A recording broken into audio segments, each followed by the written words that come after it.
बिस्मिल्लाहिर्रहमानिर्रहीम। अस्सलाम वालेकुम। आज मैं आपके साथ गोभी के पकौड़ों की रेसिपी शेयर करूंगी जो कि बहुत ही टेस्टी लगते हैं और इन्हें बहुत ही आसानी से घर में बनाया जाता है। ये ऊपर से इतने क्रिस्पी बनेंगे और अंदर से इतने सॉफ्ट बनेंगे कि खाने वाले को बहुत ही मज़ा आ जाएगा।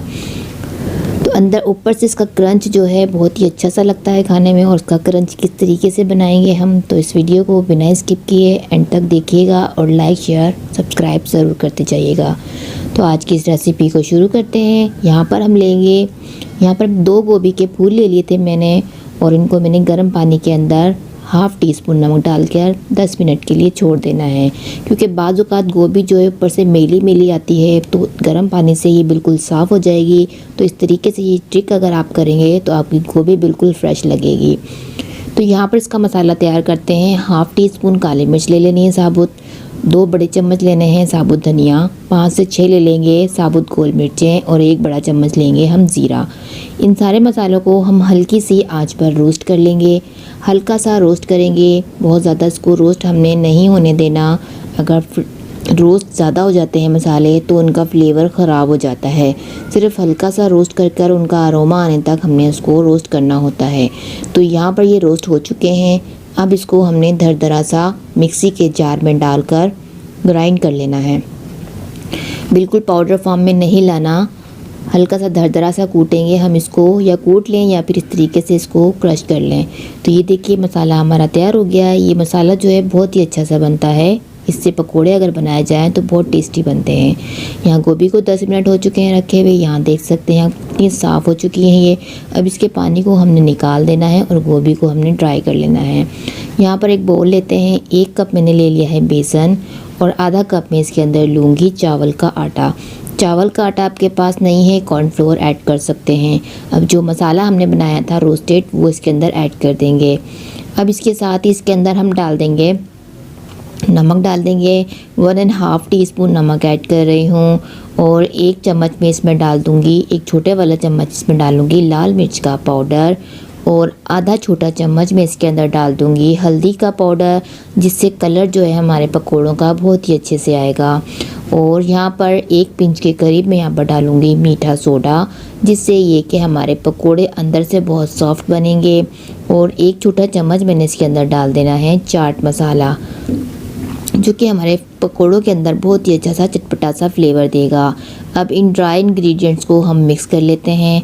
अब इसके अंदर हम डाल देंगे हरा धनिया चॉप किया हुआ। अगर स्पाइसी ज़्यादा पसंद कर रहे हैं तो चॉप की हुई हरी मिर्चें भी ऐड कर सकते हैं। अगर बच्चों को नहीं खाना तो आप हरी मिर्चें ऐड कर सकते हैं। तो यहाँ पर धनिया डालकर भी हमने मिक्स कर लिया है। अब गोभी जिसका पानी हमने निकाल लिया था बिल्कुल ड्राई कर लिया है। अब गोभी को इसके अंदर ऐड कर देंगे। पानी अभी हम बिल्कुल भी नहीं इसके अंदर डालेंगे, पहले इसको इसके साथ कोटिंग कर लेंगे। जब गोभी हमारे अच्छे से इस तरीके से टॉस करते हुए इसकी हमने कोटिंग करनी है।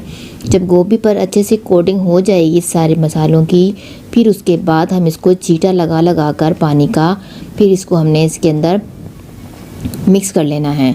तो यहाँ पर आप देख सकते हैं मैंने चम्मच की मदद से इसको कोट कर रही हूँ, टॉस भी करते जा रही हूँ और चम्मच से भी इसको हल्के हाथों से, अगर हमने ज़्यादा ज़ोर दिखाया तो गोभी हमारी टूट सकती है। ये देखिए फुल कोटिंग हो चुकी है ड्राई मसाले की।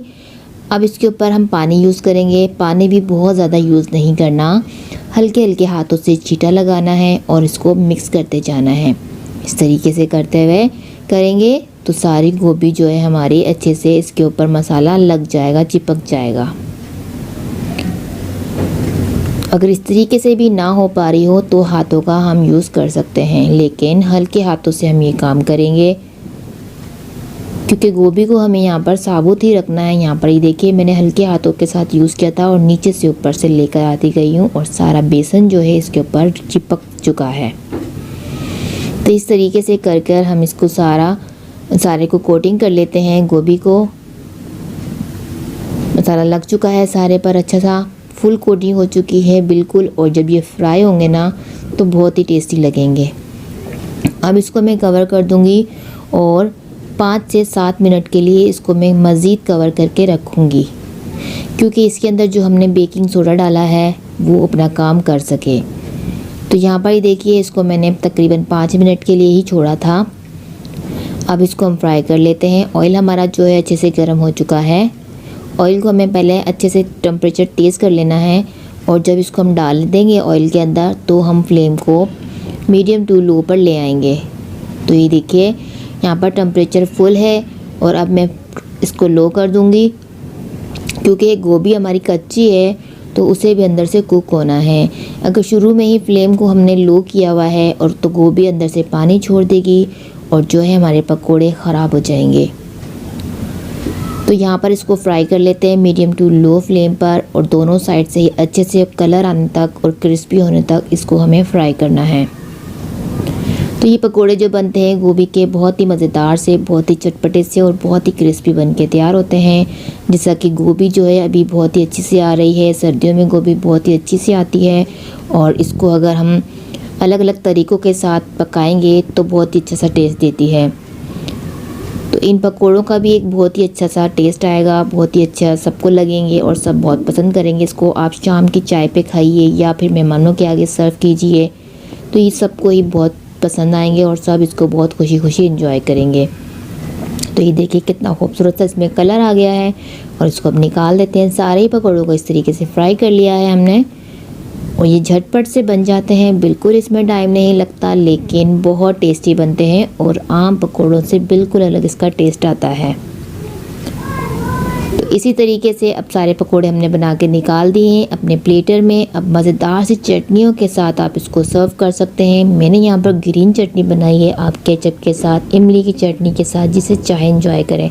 अंदर से आप देख सकते हैं कितने अच्छे सॉफ्ट से और गोभी भी हमारी फ्रेश कलर के साथ है लेकिन कुक हो चुकी है, तो बहुत ही टेस्टी लगते हैं ये। उम्मीद करती हूँ आज की रेसिपी अच्छी लगी होगी, तो लाइक शेयर ज़रूर करिएगा। चैनल पर नए हैं, सब्सक्राइब नहीं किया है तो बिना सब्सक्राइब किए मत जाइएगा।